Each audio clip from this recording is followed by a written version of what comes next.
Assalamu alaikum, I'm Aisha and you're watching SAMAA News. Here are today's headlines. US President Donald Trump has signed the Gaza ceasefire deal at the Sharm el-Sheikh summit, alongside Egypt's President Sisi, Turkey's President Erdogan, and Qatar's Emir Sheikh Tamim. The agreement, witnessed by over 20 world leaders, marks a major step toward ending 2 years of war in Gaza. US President Donald Trump has told Israel's parliament that the long and painful nightmare is finally over, as Hamas released all 20 remaining hostages. Addressing the Knesset, Trump declared that the forces of terror had been defeated and called it a new beginning.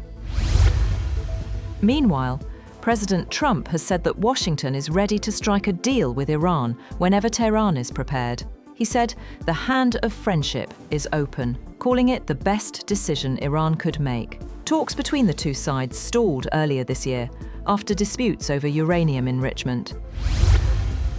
British Prime Minister Keir Starmer has said that his country is ready to help monitor the Gaza ceasefire and oversee the disarmament of Hamas. Talking to Qatar's Emir Sheikh Tamim bin Hamad Al Thani, he said all parties must ensure that the Gaza peace plan is implemented. Ukrainian President Volodymyr Zelensky says he will meet President Trump in Washington this Friday to discuss Ukraine's air defense and long-range strike needs. Zelensky has requested US Tomahawk missiles, while Moscow warns such a move would mark a serious escalation. The Chaman border crossing between Pakistan and Afghanistan remains completely closed for the second consecutive day, as tensions soar following deadly cross-border clashes. The closure has halted all transportation and trade activities, according to security sources. Security officials confirm that the Pak-Afghan border at Chaman remains sealed, with strict security arrangements in place on both sides.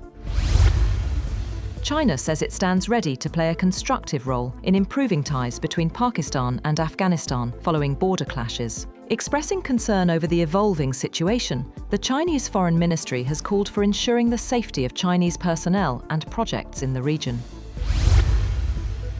Global leaders have called for stronger cooperation and expanded opportunities to advance gender equality worldwide. Gathered in Beijing for a major two-day summit on women's empowerment, the delegates have called for more women in power, better protection for the vulnerable, and equal space in global leadership.